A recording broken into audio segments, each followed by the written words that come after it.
Welcome to the School of Obedience. In the book of Mark, chapter 8 and verse 36, Christ says something that's very interesting and more thought-provoking than interesting. He says, "What does it profit a man to gain the whole world and yet lose his own soul?" Lose his own soul.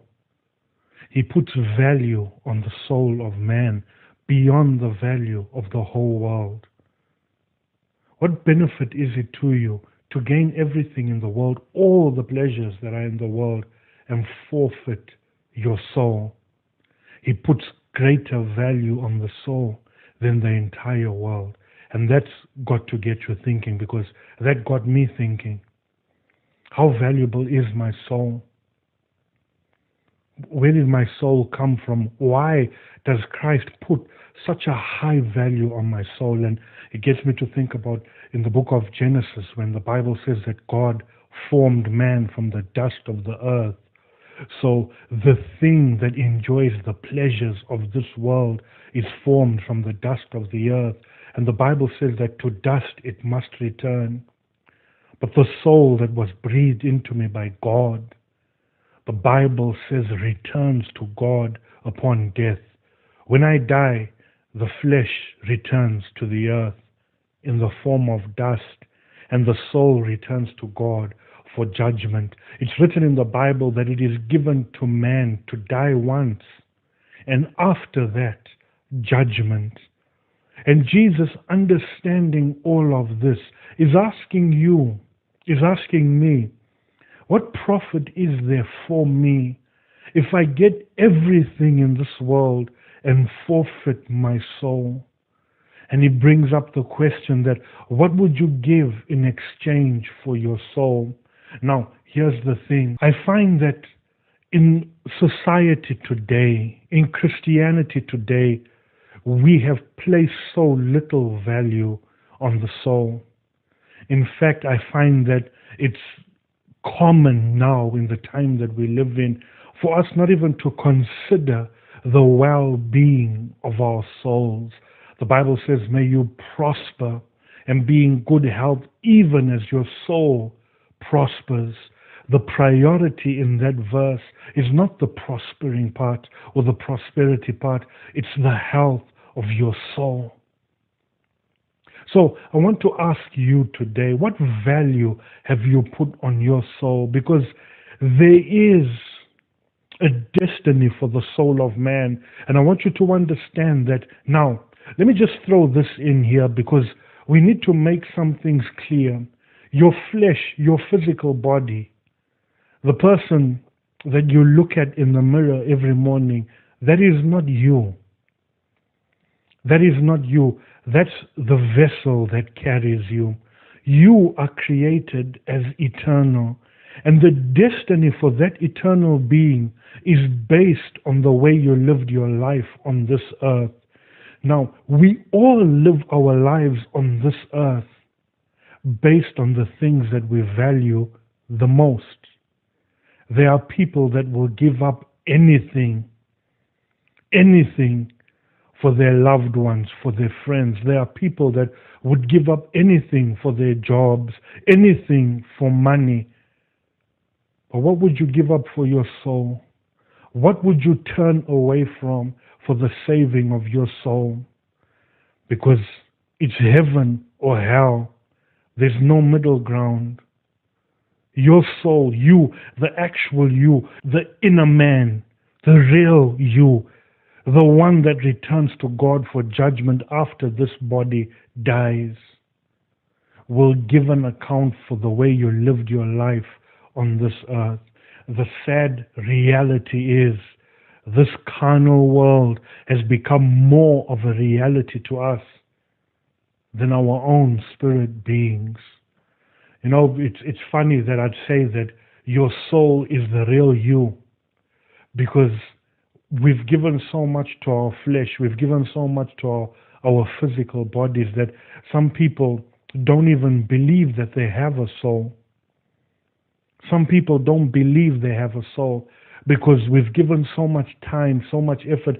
In fact, the whole world system Everything, education, government, everything is designed around success for the physical body to enjoy the world. Think about it. There's nothing going on in school where they're teaching you you've got to take care of your soul, you've got to pray. There's nothing like that. Everything comes down to success for the physical body. Now, here's the deal here. Here's the deal. Here's something that you need to understand with your heart.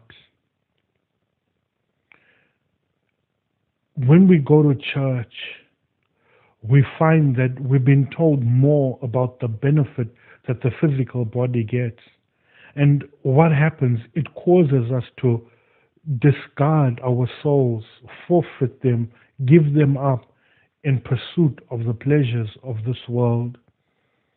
And later on, we're going to do a teaching on heaven and hell, because I want you to understand the destiny of your soul. But right now, at this point in time, it's just something that I want you to think about. That very question that Jesus asks. What does it profit a man if he gains the whole world and loses his soul? Loses his soul to the destructive fire of hell. What profit? What have you benefited if you gain the pleasures of this world for a moment but forfeit eternity with God? It's something that you need to think about. And I'm going to be honest here. I know that most people don't consider or think about their souls. You know, when you talk to people and they talk about how blessed they are, how well they're doing, it's always about the material world. Nobody ever talks about how their soul is benefiting, how they're growing in the Word or growing in the Lord. So it's something that I want you to think about and consider. I need you to start thinking about your soul. It's not a difficult thing to do, to consider your soul. What would you give in exchange for your soul? What is it that you desire the most, that even if it would cost you your soul, you'd gladly make that choice and that sacrifice? Here is the true value of your soul.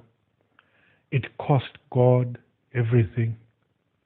He gave his only begotten Son, and we know this. We know this from John 3:16. He gave his only begotten Son so that no one should perish. God fully understands the value of the human soul, but we've put such little value on our own souls. The things that we chase after, the things that we call priceless and beautiful and worth dying for in this world. And God has given everything for your soul.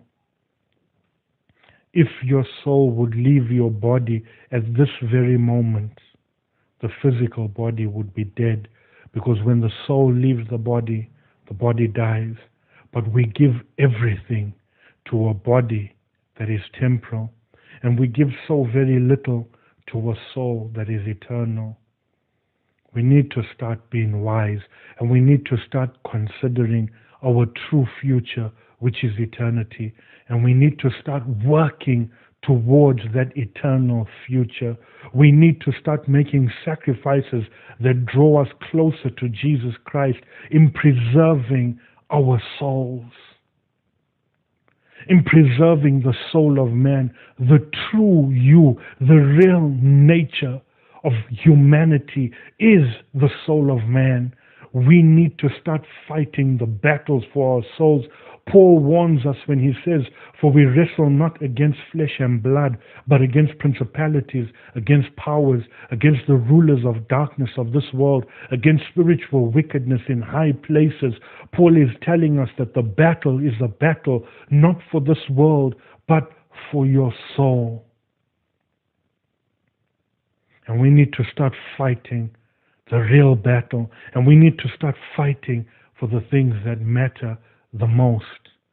We need to start fighting for our soul. That's why Jesus came, for the salvation of the soul of man. That's why he prays. That's why he fought. And that's the reason why you need to fight. So Think about your soul. Think about the destiny of your soul. Think about what you want for your soul. And make the right choice. And if you ask me what's the right choice, Jesus is. His word is. To follow after him, to obey him, that's the right choice for your soul. God bless you. Thank you for watching this. If you have any comments, any questions, leave them in the comment section below. I'll respond as soon as I can. Other than that, God bless you, and I'll see you in the next one. Amen.